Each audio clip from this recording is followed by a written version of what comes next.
नमस्कार। आकाशवाणी से प्रस्तुत है समाचार प्रभात।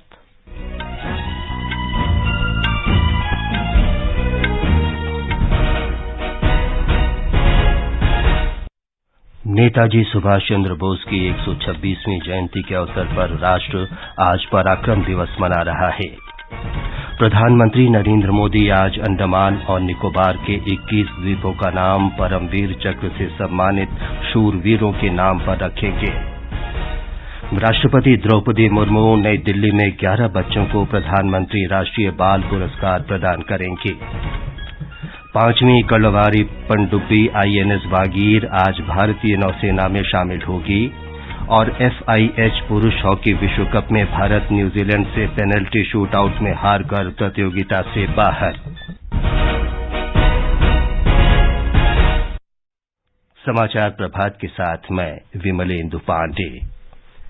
महान स्वतंत्रता सेनानी नेताजी सुभाष चंद्र बोस की जयंती के अवसर पर आज कृतज्ञ राष्ट्र उन्हें श्रद्धांजलि अर्पित कर रहा है। सन 1897 में आज ही के दिन ओडिशा के कटक में नेताजी का जन्म हुआ था। उनकी जयंती हर वर्ष पराक्रम दिवस के रूप में मनाई जाती है।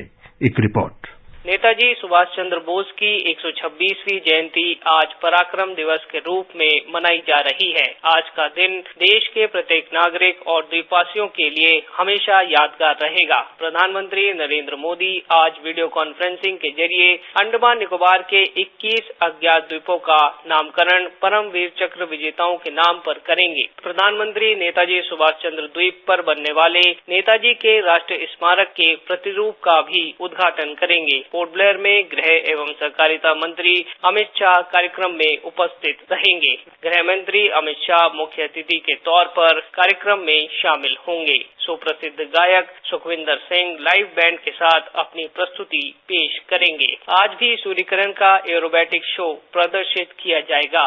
आकाशवाणी समाचार के लिए पोर्ट ब्लेयर से मैं गौरव पटवाल। स्वतंत्रता सेनानी नेताजी सुभाष चंद्र बोस और वीर सुरेंद्र साई की जयंती पराक्रम दिवस के अवसर पर ओडिशा में कई कार्यक्रम आयोजित किए जा रहे हैं। केंद्रीय शिक्षा मंत्री धर्मेंद्र प्रधान देश के दोनों महान सपूतों की जयंती के अवसर पर संबलपुर में एक कार्यक्रम में हिस्सा लेंगे। श्री प्रधान संबलपुर जिले के खिंदा में वीर सुरेंद्र साई के जन्म स्थल का भी दौरा करेंगे और उन्हें श्रद्धांजलि अर्पित करेंगे। शिक्षा मंत्रालय भी आज नेताजी सुभाष चंद्र बोस की जयंती के अवसर पर देश भर के 500 केंद्रीय विद्यालयों में एक राष्ट्रव्यापी चित्रकला प्रतियोगिता का आयोजन कर रहा है। गणतंत्र दिवस परेड की फुल रेस रिहर्सल आज नई दिल्ली में कर्तव्य पथ पर होगी। दिल्ली पुलिस ने परेड के सुचारू संचालन के लिए व्यापक यातायात व्यवस्था की है। रिहर्सल सुबह 10:30 बजे विजय चौक से शुरू होकर लाल किला तक जाएगी। फुल रेस रिहर्सल के दौरान सभी मेट्रो स्टेशन खुले रहेंगे, लेकिन केंद्रीय सचिवालय और उद्योग भवन मेट्रो स्टेशन पर दोपहर 12 बजे तक प्रवेश और निकासी की अनुमति नहीं होगी। गणतंत्र दिवस समारोह के कार्यक्रमों के अंतर्गत सबसे पहला मिलिट्री टैटू और जनजातीय नृत्य उत्सव आज राष्ट्रीय राजधानी में शुरू होंगे। नेताजी सुभाष चंद्र बोस की 126वीं जयंती के सिलसिले में ये प्रस्तुतियां आदि शौर्य पर्व पराक्रम का कार्यक्रम के अंतर्गत आयोजित होंगी। इन कार्यक्रमों के जरिए राष्ट्र के स्वतंत्रता संग्राम में सुभाष चंद्र बोस के योगदान को दिखाया जाएगा। 2 दिन का ये उत्सव सशस्त्र सेनाओं की शक्ति और भारत की जनजातीय संस्कृति के सौंदर्य की झलकियां प्रस्तुत करेगा। राष्ट्रपति द्रौपदी मुर्मू आज नई दिल्ली में इस वर्ष के प्रधानमंत्री राष्ट्रीय बाल पुरस्कार प्रदान करेंगे। कला, संस्कृति, साहस, नवाचार, सामाजिक सेवा और खेल की 6 श्रेणियों में विशिष्ट उपलब्धियों के लिए 11 बच्चों को ये पुरस्कार दिए जाएंगे।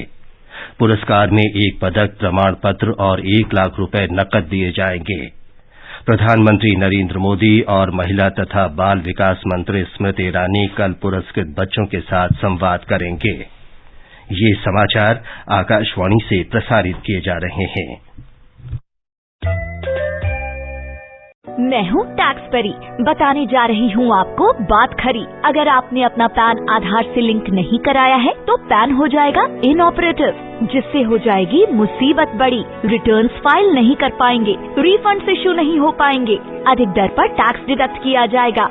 अब भी मौका है, 1000 की लेट फीस अदा कर 31 मार्च 2023 तक अपना पैन और आधार लिंक करा सकते हैं। आज ही incometax.gov.in पर जाएं। क्विक लिंक्स में लिंक आधार पर क्लिक करें, प्रोसेस फॉलो करें, लेट फी पे कर पैन को आधार से लिंक करें।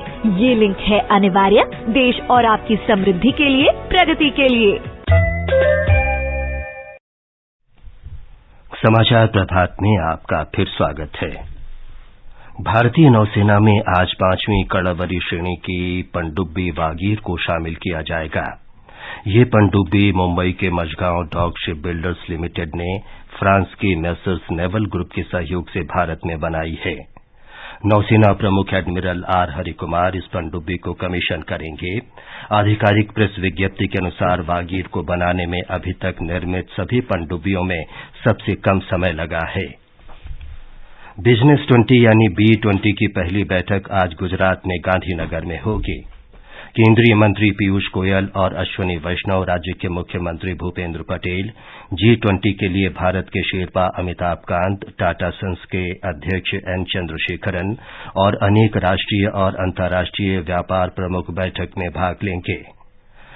B20 की इस स्थापना बैठक का विषय रेज यानी तय किया गया है, जिम्मेदार, गतिशील, नवाचारी, सतत और समान अवसरों का व्यापार।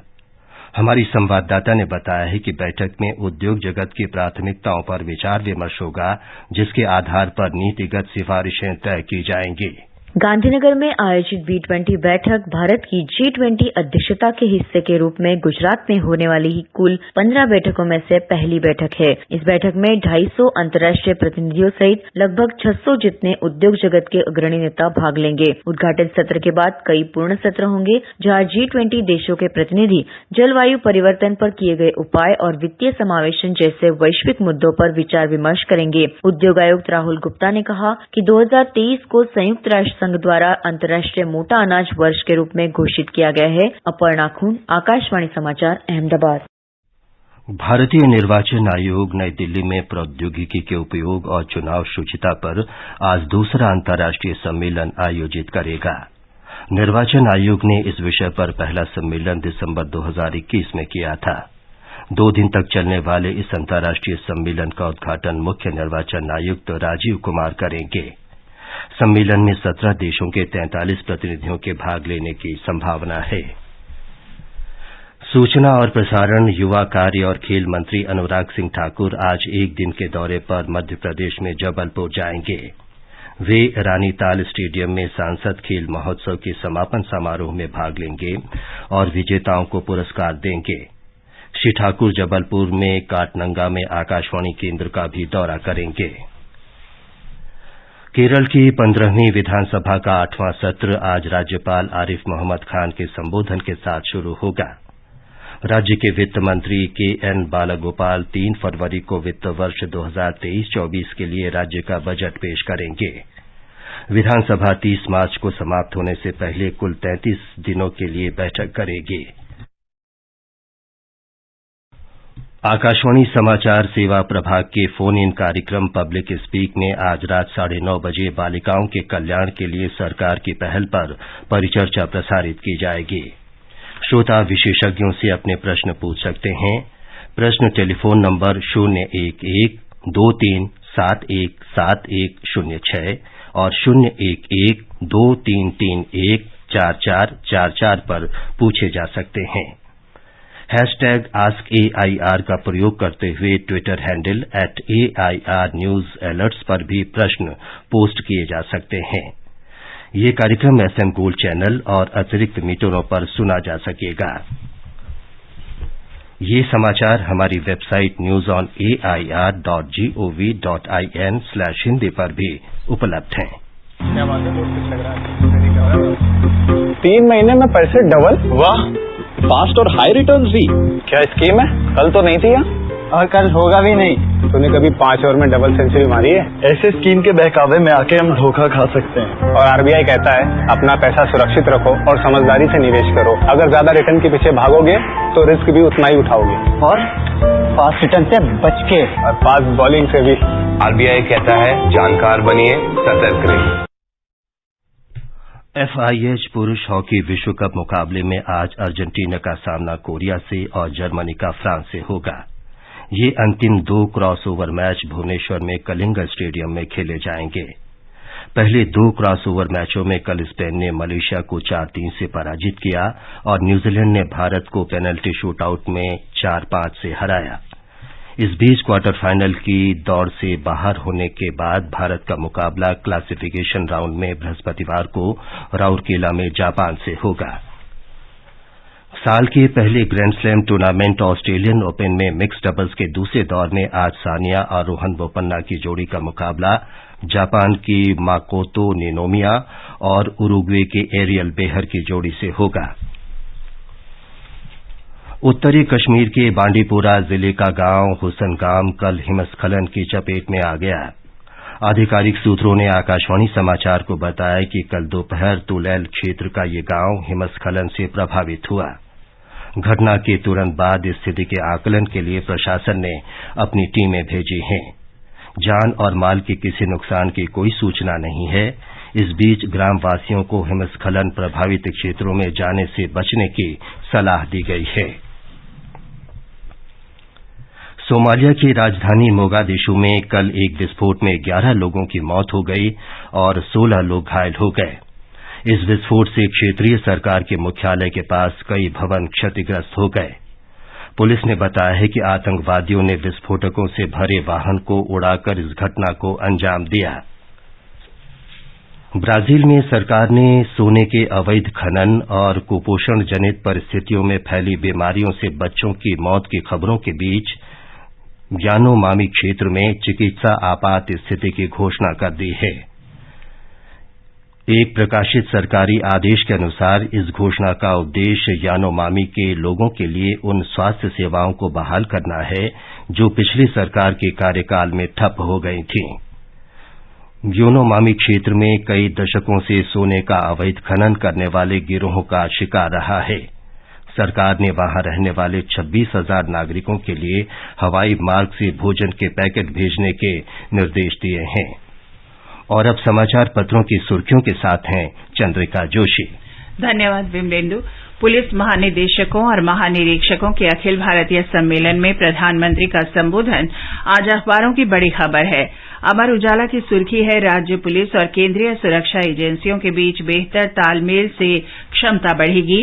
पुलिस प्रणाली का एक जैसा मापदंड बनाने की जरूरत, निष्क्रिय हो चुके पुराने कानूनों को समाप्त करने पर बल। हिन्दुस्तान की खबर है, ज्यादा पेंशन के लिए घर बैठे आवेदन की सुविधा। कर्मचारी भविष्य निधि संगठन ने सर्कुलर जारी किया। पात्र अंशधारक ऑनलाइन आवेदन कर सकेंगे।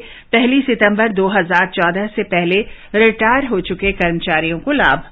दैनिक जागरण का कहना है कि आगामी बजट में ग्रामीण खपत बढ़ाने पर जोर रहेगा। ग्रामीण विकास के लिए 10% से अधिक आवंटन की उम्मीद। कृषि निर्यात के लिए प्रोत्साहन मिल सकता है। अमेरिकी राष्ट्रपति जो बाइडेन के विल्मिंगटन स्थित घर पर अमेरिकी संघीय जांच ब्यूरो की छानबीन पर जनसत्ता की सुर्खी है, फिर चली 13 घंटे तक तलाशी, 6 और गोपनीय दस्तावेज ले गए अधिकारी।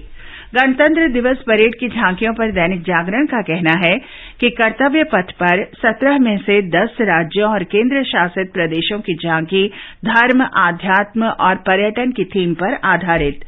देश में 5G संचार सेवा के शुरुआती दौर पर राजस्थान पत्रिका ने भी टिप्पणी की है। अंत में मुख्य समाचार एक बार फिर। नेताजी सुभाष चंद्र बोस की 126वीं जयंती के अवसर पर राष्ट्र आज पराक्रम दिवस मना रहा है।